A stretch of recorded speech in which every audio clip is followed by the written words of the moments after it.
چوتھی چیز دعا کے سلسلے میں غلطیوں میں سے یہ بھی ہے کہ آدمی اللہ کی بجائے یا اللہ کے ساتھ غیر اللہ سے دعا کرنے لگے اور قبروں سے، اولیاء اللہ سے، انبیاء سے، فرشتوں سے، جنات سے دعا کرنے لگے۔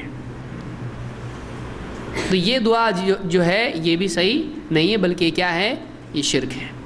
اللہ کے سوا انبیاء کو، اولیاء کو، صالحین کو، جنات کو اور اسی طرح سے ملائکہ کو پکارنا یہ اسلام میں نہیں ہے۔ اللہ کے نبی صلی اللہ علیہ وسلم نے ہم کو کبھی یہ سکھایا نہیں ہے۔ اللہ تعالیٰ قرآن کریم میں فرماتا ہے وَمَنْ أَضَلُّ مِمَّنْ يَدْعُو مِن دُونِ اللَّهِ مَنْ لَا يَسْتَجِيبُ لَهُ إِلَى يَوْمِ الْقِيَامَةِ، اس سے بڑھ کے گمراہ کون ہوگا جو اللہ کے سوا کسی ایسے کو پکارے جو قیامت کے دن تک اس کی پکار کو نہیں سن سکتا ہے۔ وَهُمْ عَنْ دُعَائِهِمْ غَافِلُونَ، بلکہ وہ تو ان کی پکار سے غافل ہیں۔ وَإِذَا حُشِرَ النَّاسُ كَانُوا لَهُمْ أَعْدَاءَ، حشر میں جب لوگوں کو جمع کیا جائے گا تو جن کو پکارا جا رہا ہے پکارنے والوں کے دشمن بن جائیں گے۔ وَكَانُوا بِعِبَادَتِهِمْ كَافِرِينَ، اور یہ پکارنے والوں کی عبادت کے منکر ہو جائیں گے۔ ابتدا میں اللہ نے دعا کا لفظ استعمال کیا، وَمَنْ أَضَلُّ مِمَّنْ يَدْعُو مِن دُونِ اللَّهِ، اس سے بڑھ کے گمراہ کون ہوگا جو اللہ کے سوا کسی کو پکارے، دعا کرے۔ لیکن آخر میں کیا کہا؟ وَكَانُوا بِعِبَادَتِهِمْ كَافِرِينَ، یہ ان کی عبادت کے انکاری ہو جائیں گے، ان کی عبادت کا انکار کر دیں گے۔ معلوم ہوا کہ دعا کیا ہے؟ عبادت ہے۔ کس چیز کے انکار کریں گے؟ ان کی دعا کا، یعنی ان کی عبادت کا۔ تو اللہ نے عبادت قرار دیا دعا کو، تو دعا عبادت ہے۔ اب اللہ سے دعا کرنا کس کی عبادت ہے؟ اللہ کی عبادت ہے۔ اور بتوں سے دعا کرنا کس کی عبادت ہے؟ بتوں کی عبادت ہے۔ اور قبروں سے دعا کرنا کس کی عبادت ہے؟ قبروں کی عبادت ہے۔ کیوں؟ اس لیے کہ دعا عبادت ہے۔ جیسے اللہ کے سوا کسی اور کی نماز نہیں پڑھ سکتے ہیں، کسی اور کے لیے نماز نہیں پڑھ سکتے ہیں، ویسے اللہ کے سوا کسی اور سے دعا بھی نہیں کر سکتے ہیں، کیونکہ یہ بھی عبادت ہے جیسے نماز عبادت ہے۔ بلکہ ساری عبادات کی اصل دعا ہے، دعا افضل العبادات میں سے ہے۔ تو یہاں پر سورہ احقاف کی آیت نمبر 5 اور 6 یہ ہے، اس میں اللہ نے غیر اللہ سے دعا کرنے کو غیر اللہ کی عبادت قرار دیا ہے، یہ شرک ہے۔ اللہ کے نبی صلی اللہ علیہ وسلم کو اللہ تعالیٰ نے حکم دیا کہ آپ ایک بات کا اعلان کریں۔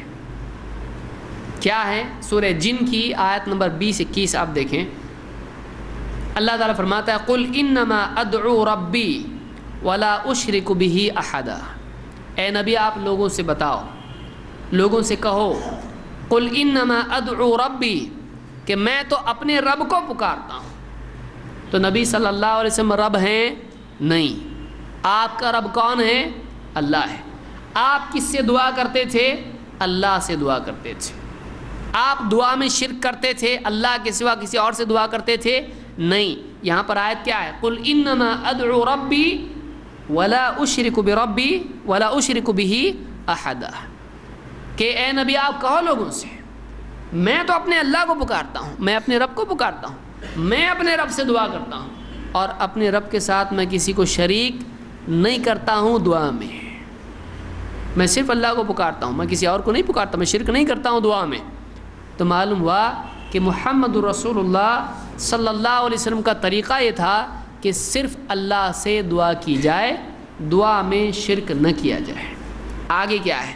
قُلْ إِنِّي لَا أَمْلِكُ لَكُمْ ضَرًّا وَلَا رَشَدًا، اے نبی یہ بھی کہو لوگوں سے لا أَمْلِكُ لَكُمْ، میں تمہارے لیے ضرر یا رشاد رشد، میں تمہارے لیے نقصان یا نفع کا کچھ اختیار نہیں رکھتا۔ نبی کو کہا گیا کہ آپ لوگوں کو بتاؤ میرے ہاتھ میں تمہارا نفع نقصان ہے نہیں، یعنی معلوم ہوا کہ سارے بندوں میں افضل کون؟ ایمان والے۔ ایمان والوں میں اللہ کے ولی جو ولایت خاصہ ہیں، اولیاء میں ان سے اوپر صحابہ اعلیٰ ترین اولیاء، ان میں اوپر، ان سے بھی اوپر بندوں میں اللہ کے نبی، سارے نبی، نبیوں میں اللہ کے رسول، سارے رسول، جتنے بھی رسول اللہ نے بھیجے ان میں سب سے افضل 5 اولو العزم من الرسل، ان 5 میں افضل محمد رسول اللہ صلی اللہ علیہ وسلم۔ لیکن محمد صلی اللہ علیہ وسلم بھی کسی کے نفع نقصان کے مالک نہیں۔ اعلان کون کر رہا ہے؟ نبی۔ حکم کون دے رہا ہے؟ نبی کا رب ہے۔ جب نبی نہیں کر سکتے تو باقی کون کیا کر سکتا ہے؟ قل لا انی لا املک لکم ضرا ولا رشدا، اے نبی آپ کہو لوگوں سے کہ میں تمہارے نقصان یا نفع کا کوئی اختیار نہیں رکھتا۔ تو پھر پکارا کس کو جائے؟ نبی کو نہیں، پکارا اللہ کو جائے جس کو نبی بھی پکارتے تھے، بلکہ سارے نبی پکارتے تھے۔ یہ سورہ الجن کی آیت نمبر 20-21 ہے، بہت اہم آیت ہے۔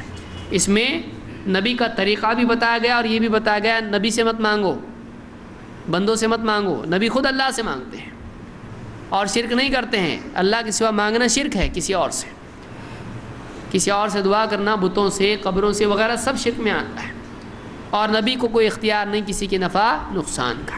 تو یہ چوتھی غلطی ہے دعا میں، اللہ کے سوا کسی اور سے دعا کرنا۔